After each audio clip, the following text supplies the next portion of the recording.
ಹೌದು, ನಗರಸಭೆಯಲ್ಲಿ ಆಡಳಿತ ಮಂಡಳಿ ಅಧಿಕಾರಕ್ಕೆ ಬಂದು 2 ತಿಂಗಳಾಗಿದೆ. ಅಧ್ಯಕ್ಷ ಉಪಾಧ್ಯಕ್ಷರು ಉತ್ಸಾಹದಿಂದ ಕೆಲಸ ಮಾಡುತ್ತಿದ್ದಾರೆ. ಆದರೆ ಸಾಮಾನ್ಯ ಸಭೆ ನಡೆಸಿಲ್ಲ ಎಂಬ ಆರೋಪ ಇದ್ದ ಕಾರಣ ಇದೀಗ ಸಾಮಾನ್ಯ ಸಭೆಯನ್ನು ಕರೆಯಲಾಗಿದೆ. ನವೆಂಬರ್ 30ರ ಶನಿವಾರ ಅಂದರೆ ನಾಳೆ ನಗರಸಭೆ ಪ್ರಸ್ತುತ ಆಡಳಿತ ಮಂಡಳಿಯ ಮೊದಲ ಸಾಮಾನ್ಯ ಸಭೆ ನಡೆಯಲಿದೆ. ಆದರೆ ಈ ಸಾಮಾನ್ಯ ಸಭೆ ಸುಸೂತ್ರವಾಗಿ ನಡೆಯಲಿದೆಯಾ ಇಲ್ಲವೇ ಗೊಂದಲದ ಗೂಡಾಗಲಿದೆಯಾ ಎಂಬ ಸಂದೇಹ ಕಾಡುತ್ತಿದೆ.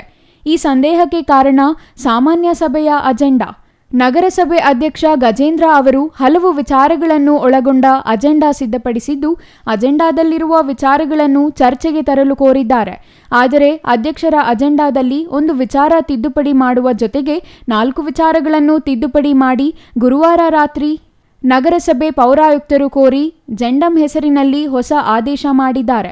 ಆಯುಕ್ತರ ಆದೇಶ ಸಹಜವಾಗಿಯೇ ಆಡಳಿತ ಪಕ್ಷದ ಸದಸ್ಯರನ್ನು ಕೆರಳಿಸಿದ್ದರೆ ವಿರೋಧ ಪಕ್ಷದವರು ಸಮರ್ಥಿಸಿಕೊಂಡಿದ್ದಾರೆ.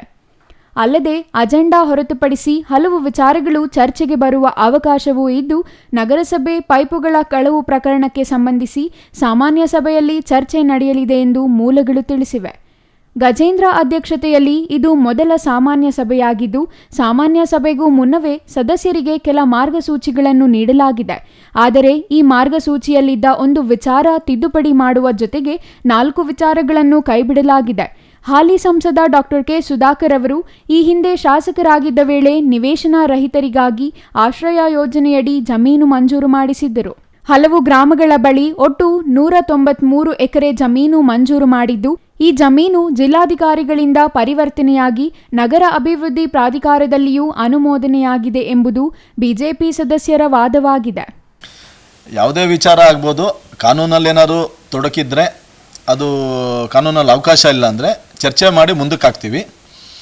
ಕಾನೂನಲ್ಲಿ ಅವಕಾಶ ಇರೋವೆಲ್ಲ ಅದನ್ನು ಚರ್ಚೆ ಮಾಡಿ ಅದು ಏನು ಅಭಿವೃದ್ಧಿ ಆಗಬೇಕು, ನಮ್ಮ ಈಗ ಒಂದು ಬಡವರಿಗಾಗಿ ಉಚಿತ ನಿವೇಶನ ಒಂದು ಬಡಾವಣೆ ಏನು ಮಾನ್ಯ ಡಾಕ್ಟ್ರು ಕೆ ಸುಧಾಕರ್ ಅವರು ಅವಧಿಯಲ್ಲಿ ಅವರು ಜನಕ್ಕೆ ಮಾತು ಕೊಟ್ಟಿದ್ರು, ಆ ವಿಚಾರ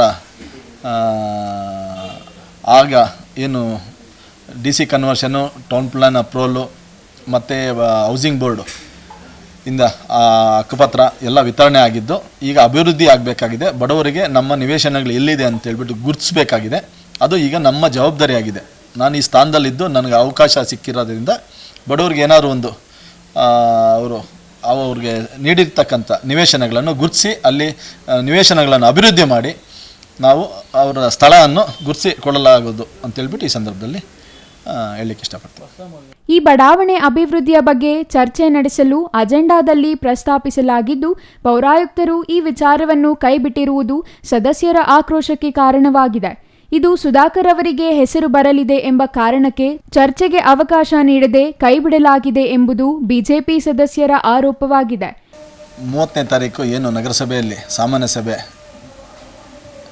ಇದ್ದು, ಈ ವಿಚಾರವಾಗಿ ಕೆಲವು ಗೊಂದಲಗಳು ಸೃಷ್ಟಿಯಾಗಿದ್ದು, ಇವತ್ತು ಏನು ನಮ್ಮ ಗಮನಕ್ಕೆ ತರದಿರ ಮಾನ್ಯ ಆಯುಕ್ತರು ಒಂದು ವಿಚಾರಗಳನ್ನು ಕೈಬಿಡಲಾಗಿದೆ ಅಂತೇಳ್ಬಿಟ್ಟು ಒಂದು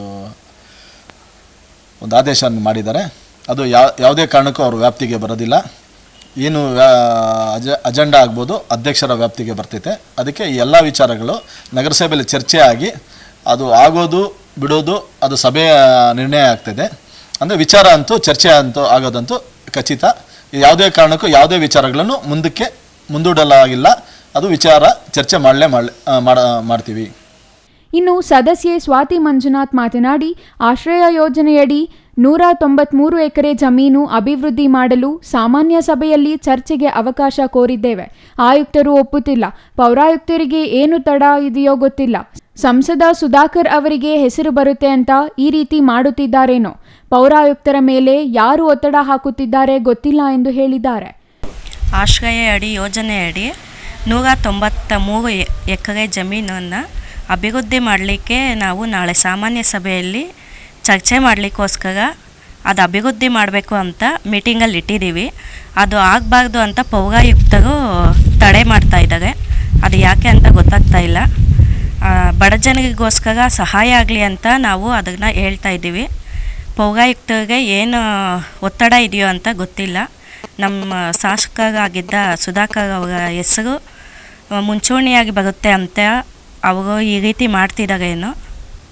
ಅವ್ರ ಮೇಲೆ ಪೌರಾಯುಕ್ತರ ಮೇಲೆ ಯಾರು ಒತ್ತಡ ಆಗ್ತಿದ್ದಾರೆ ಅಂತ ಗೊತ್ತಿಲ್ಲ. ಆದರೆ ಕಾಂಗ್ರೆಸ್ ಸದಸ್ಯ ನರಸಿಂಹಮೂರ್ತಿ ಮಾತನಾಡಿ, ಪೌರಾಯುಕ್ತರಿಗೆ ಮಾಹಿತಿ ಇಲ್ಲದ ವಿಚಾರಗಳು ಅಜೆಂಡಾದಲ್ಲಿ ಸೇರಿದ ಕಾರಣ ಅವುಗಳನ್ನು ತೆಗೆಯಲಾಗಿದೆ ಎಂದು ಸಮರ್ಥಿಸಿಕೊಂಡಿದ್ದಾರೆ. ಸಾರ್ವಜನಿಕ ಹಿತ ಕಾಯುವ ಯಾವುದೇ ವಿಚಾರ ತೆಗೆದಿಲ್ಲ. ಗೊಂದಲ ಸೃಷ್ಟಿಸುವ ವಿಚಾರಗಳನ್ನು ಮಾರ್ಗಸೂಚಿಯಲ್ಲಿ ಇಟ್ಟಿದ್ದಾರೆ. ಪರಿಹಾರ ಆಗೋ ವಿಚಾರಗಳು ಮಾತ್ರ ಚರ್ಚೆಗೆ ಬರಬೇಕು. ಗಂಗಮ್ಮಗುಡಿ ರಸ್ತೆ ಅಗಲೀಕರಣ ವಿಚಾರಕ್ಕೆ ಅಡ್ಡಿ ಮಾಡುತ್ತಿದ್ದಾರೆ. ಕೋರ್ಟಿನ ಆದೇಶ ಇದ್ದರೂ ರಸ್ತೆ ಅಗಲೀಕರಣ ಮಾಡಲು ಒಪ್ಪುತ್ತಿಲ್ಲ. ಕೆಲ ಟೆಂಡರ್ಗಳ ವಿಚಾರದಲ್ಲಿಯೂ ಅವಕಾಶವಿಲ್ಲ. ಸಾರ್ವಜನಿಕರ ಸಮಸ್ಯೆಗಳ ಬಗ್ಗೆ ಚರ್ಚೆಗೆ ಸಿದ್ಧರಿದ್ದೇವೆ ಎಂದು ಹೇಳಿದ್ದಾರೆ. ನಾಳೆ ನಡೆಯುವಂಥ ಸಾಮಾನ್ಯ ಸಭೆಯಲ್ಲಿ ತುರ್ತಾಗಿ ನಮ್ಮ ನಗರಸಭಾ ಪೌರಾಯುಕ್ತರು ಒಂದು ಕೋರ್ ಅಜೆಂಡಾವನ್ನು ಕಳಿಸಿರ್ತಾರೆ. ಅದು ಸರಿ ಇದೆ. ಅದರಲ್ಲಿ ಕೆಲವು ಪೌರಾಯುಕ್ತರ ಗಮನಕ್ಕೆ ಬಾರದಿರಂಥ, ಅವರಿಗೆ ವಿಷಯ ತಿಳಿದೇ ನಂತರ ಅವ್ರಿಗೆ ಹತ್ರ ಪೂರ್ಣ ಮಾಹಿತಿ ಇಲ್ಲದಂಥ ಸಬ್ಜೆಕ್ಟ್ಗಳನ್ನ ಅಧ್ಯಕ್ಷರು ಒತ್ತಡ ಮಾಡಿ ಇಕ್ಸಿರ್ತಾರೆ. ಅದ್ರ ಬಗ್ಗೆ ಅವ್ರ ಹತ್ರ ಮಾಹಿತಿ ಇರಲ್ಲ. ಅದಕ್ಕೋಸ್ಕರ ನಾವು ಇದ್ರ ಬಗ್ಗೆ ನಾವು ಕೆಲವೊಂದು ಹಿರಿಯ ಸದಸ್ಯರು ನಾವೆಲ್ಲ ಸೇರಿಕೊಂಡು ಅದ್ರ ಬಗ್ಗೆ ಅವ್ರ ಹತ್ರ ಡಿಸ್ಕಷನ್ ಮಾಡಿದಾಗ ನಮ್ಮ ಹತ್ರ ದಾಖಲೆಗಳು ಇದೆಯಾ ಅಂತ ಕೇಳಿದ್ವಿ. ಇಲ್ಲ ಅಂತ ಹೇಳಿದರೆ ಅದಕ್ಕೆ ಅವ್ರ ಹತ್ರ ಪೂರ್ವಕ ದಾಖಲೆ ತೊಗೊಂಡು ಅದು ಮುಂದಿನ ಸಭೆಯಲ್ಲಿ ಇಡಿ ಅಂತ ಹೇಳಿದ್ದೀವಿ. ಅದು ಯಾವುದೇ ಸಾರ್ವಜನಿಕರ ಹಿತದೃಷ್ಟಿಯಿಂದ ಯಾವುದೂ ಅಂಥ ಸಬ್ಜೆಕ್ಟ್ಲಿ ತುರ್ತಾಗಿರೋಂಥ ಸಬ್ಜೆಕ್ಟ್ಲಿ ಇಲ್ಲ. ಅದು ಕೂಲಂಕುಷವಾಗಿ ಅದ್ರ ಬಗ್ಗೆ ನಾವು ಪರಿಶೀಲನೆ ಮಾಡಿ ಅದನ್ನು ಮುಂದಿನ ಸಬ್ಜೆಕ್ಟ್ ತರ್ತೀವಿ ಅಂತ ಹೇಳಿದರೆ ಓಕೆ ಅಂತ ಹೇಳಿದ್ದೀವಿ. ಅದನ್ನು ಇಟ್ಟಿದ್ದಾರೆ. ಕೆಲವೊಂದು ಜನರಲ್ಲಿ ಸುಮ್ಮನೆ ಗೊಂದಲ ಸೃಷ್ಟಿಸುವಂಥ ಸಬ್ಜೆಕ್ಟ್ಗಳನ್ನ ಇಕ್ಕಿದ್ದಾರೆ. ಅದನ್ನು ಅವರೇನು ಹೆಸರು ಮಾಡಬೇಕು, ಅದ್ರ ಮೇಲೆ ಪ್ರಶಂಸೆ ತೊಗೊಬೇಕು ಅಂತ, ಅದು ಪರಿಹಾರ ಆಗುವಂಥದ್ದು ಮಾತ್ರ ಇಡಬೇಕು. ಉದಾಹರಣೆಗೆ ಒಂದು ಗಂಗಮ್ಮಗುಡಿ ಟ್ರಾಫಿಕ್ ಸಮಸ್ಯೆನ ಇಟ್ಟಿದ್ದಾರೆ. ಆ ಗಂಗಮ್ಮಗುಡಿ ಟ್ರಾಫಿಕ್ ಸಮಸ್ಯೆನ ಸರ್ಕಾರದಿಂದ ಆದೇಶ ಆಗಿ ಇವಾಗ ಸಾರ್ವಜನಿಕರು ನೀವೆಲ್ಲ ಗಮನಿಸ್ಬೋದು. ಅಲ್ಲಿ ಯಾವುದಾದ್ರು ಒಂದು ಕಾರ್ ಹೋದರೆ ಇನ್ನೊಂದು ಕಾರ್ ಹೋಗೋಕ್ಕೆ ಜಾಗ ಇಲ್ಲ. ಅದನ್ನು ಅಗಲೀಕರಣ ಮಾಡೋದಕ್ಕೆ ಹೋದಾಗ ಇವರು ಕೇವಲ ವೋಟ್ ಬ್ಯಾಂಕಿಂಗೋಸ್ಕರ ಜನರ ಮೆಚ್ಚುಗೆ ಪಡಿಸೋ ಅವ್ರ ಹತ್ರ ಹೋಗಿ ಅವ್ರನ್ನ ಸಮಜಾಯಿಷಿ ಮಾಡಿ ನಾವು ರೋಡ್ನ ಹೊಡೆಯಲ್ಲ ಅಂತಾರೆ. ಸರ್ಕಾರ ಆದೇಶ ಇದ್ದರೂ ಕೂಡ ಕೋರ್ಟ್ ಆದೇಶ ಇದ್ದರೆ ಹೊಡೆಯಲ್ಲ ಅಂತ ಹೇಳ್ತಾರೆ.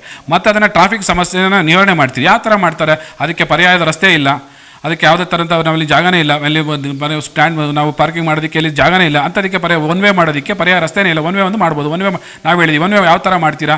ಒನ್ ವೇ ಅದಕ್ಕೆ ಪರ್ಯಾಯ ರಸ್ತೆನೇ ಇಲ್ಲ. ಅದಕ್ಕೋಸ್ಕರ ಅಂಥ ಸಬ್ಜೆಕ್ಟ್ಗಳನ್ನ ಬೇಡ, ಗೊಂದಲ ಸೃಷ್ಟಿಸೋದು ಬೇಡ ಅಂತ ಹೇಳಿದ್ದೀವಿ. ಇನ್ನೊಂದು ಕೆಲವು ಯಾರಿಗೂ ಟೆಂಡರ್ಗಳಿಗೆ ಸಿಂಗಲ್ ಟೆಂಡರ್ ಕೊಡ್ತಾ ಇದ್ದಾರೆ. ಯಾವುದಂಥದನ್ನು ಬೇಡ ಅಂತ ಹೇಳಿದ್ದೀವಿ. ಕೆಲವೆಲ್ಲ ಅದಕ್ಕೆ ಮಾಹಿತಿ ಕೊಡಲಿ, ಅದ್ರ ಬಗ್ಗೆ ಏನಾದರೂ ಅವ್ರ ಹತ್ರ ದಾಖಲೆಗಳಿದ್ರೆ ಅದು ಸಂಬಂಧಪಟ್ಟಂಥ ವಿಷಯಗಳಿಗೆ ಪೂರ್ವಕ ದಾಖಲೆ ಇದ್ದರೆ ಮಾಡಲಿ ಅಂತ ಹೇಳಿದ್ದೀವಿ. ಸಾರ್ವಜನಿಕರಿಗೆ ತೊಂದರೆ ಆಗುವಂಥವು, ಸಾರ್ವಜನಿಕ ಅನುಕೂಲವಂಥ ವಿಷಯಗಳನ್ನ ಸಂಕ್ಷಿಪ್ತವಾಗಿ ವಿವರಣವಾಗಿ ಅದರ ಬಗ್ಗೆ ನಾವು ಚರ್ಚೆ ಮಾಡೋದಕ್ಕೆ ನಾವೆಲ್ಲ ಸಿದ್ಧವಾಗಿದ್ದೀವಿ. ಸಾಮಾನ್ಯ ಸಭೆ ಮಾರ್ಗಸೂಚಿಗಳ ಗೊಂದಲ ಮುಂದುವರೆದಿರುವಾಗಲೇ ನಗರಸಭೆಗೆ ಸೇರಿದ ಕೊಳವೆ ಬಾವಿಯ ಪೈಪುಗಳು ಮತ್ತು ಕೇಬಲ್ ಕಳವು ಪ್ರಕರಣಕ್ಕೆ ಸಂಬಂಧಿಸಿ ನಾಳೆ ನಡೆಯಲಿರುವ ಸಾಮಾನ್ಯ ಸಭೆಯಲ್ಲಿ ಬಿಸಿ ಚರ್ಚೆ ನಡೆಯಲಿದೆ ಎಂದು ಮೂಲಗಳು ತಿಳಿಸಿವೆ. ನಗರಸಭೆ ಕೊಳವೆ ಬಾವಿಯಲ್ಲಿ ಬಿಟ್ಟಿದ್ದ 12 ಪೈಪುಗಳು ಮತ್ತು ಕೇಬಲ್ ಕಳು ಆಗಿರುವ ಬಗ್ಗೆ ಆಯುಕ್ತರು ನಗರಸಭೆಗೆ ದೂರು ನೀಡಿದ್ದರು. ಆದರೆ ಈ ಪ್ರಕರಣದ ತನಿಖೆ ಏನಾಗಿದೆ ಎಂಬುದು ಈವರೆಗೂ ಗೊತ್ತಿಲ್ಲ. ಇದರಿಂದಾಗಿ ಸಾಮಾಜಿಕ ಕಾರ್ಯಕರ್ತ ಮಂಜುನಾಥ್ ಎಂಬುವವರು ನಗರಸಭೆಗೆ ಮನವಿ ಮಾಡಿದ್ದು, ಪೈಪು ಕಳವು ಮಾಡಿದ ಸದಸ್ಯರ ವಿರುದ್ಧ ಠರಾವು ಮಾಡಲು ಕೋರಿದ್ದಾರೆ. ಪೈಪುಗಳ ಕಳವು ಮಾಡಿದ ಆರೋಪ ಹೊತ್ತಿರುವ ಸದಸ್ಯರು ಆಡಳಿತ ಪಕ್ಷ ಬಿಜೆಪಿಗೆ ಸೇರಿದವರಾಗಿದ್ದು, ಸಾಮಾನ್ಯ ಸಭೆಯಲ್ಲಿ ಈ ವಿಚಾರ ಚರ್ಚೆಗೆ ಬಂದಲ್ಲಿ ಆಡಳಿತ ಪಕ್ಷ ಮುಜುಗರ ಅನುಭವಿಸಬೇಕಾದ ಸ್ಥಿತಿ ನಿರ್ಮಾಣವಾಗಲಿದೆ. ಆದರೆ ಕಾಂಗ್ರೆಸ್ ಸದಸ್ಯರು ಈ ವಿಚಾರವನ್ನು ಚರ್ಚೆ ಮಾಡಲು ಈಗಾಗಲೇ ಸಿದ್ಧತೆ ನಡೆಸಿದ್ದಾರೆ ಎನ್ನಲಾಗಿದ್ದು, ನಾಳಿನ ಸಭೆಯಲ್ಲಿ ಉಳಿದ ವಿಚಾರಗಳಿಗಿಂತ ಇದೇ ವಿಚಾರ ಹೆಚ್ಚು ಚರ್ಚೆಯಾಗುವ ನಿರೀಕ್ಷೆ ಇದೆ. ಇನ್ನು ಮುಖ್ಯವಾಗಿ ನಾಳೆ ನಡೆಯಲಿರುವ ಸಾಮಾನ್ಯ ಸಭೆಗೆ ಸಂಸದ ಡಾಕ್ಟರ್ ಕೆ ಸುಧಾಕರ್ ಅವರು ಹಾಜರಾಗಲಿದ್ದು, ಶಾಸಕರು ಮತ್ತು ಜಿಲ್ಲಾ ಉಸ್ತುವಾರಿ ಸಚಿವರು ಸಭೆಗೆ ಹಾಜರಾಗಲಿದ್ದಾರೆಯೇ ಇಲ್ಲವೇ ಎಂಬ ವಿಚಾರ ಇನ್ನೂ ತಿಳಿದಿಲ್ಲ. ಸಂಸದರ ಸಮ್ಮುಖದಲ್ಲಿಯೇ ಮೊದಲ ಸಾಮಾನ್ಯ ಸಭೆ ನಡೆಯಲಿದ್ದು, ಯಾವ ರೀತಿಯ ಪರಿಣಾಮಗಳು ಎದುರಾಗಲಿವೆ ಎಂಬುದನ್ನು ಕಾದು ನೋಡಬೇಕಿದೆ. Nandakumar, CTV news, Chikkaballapur.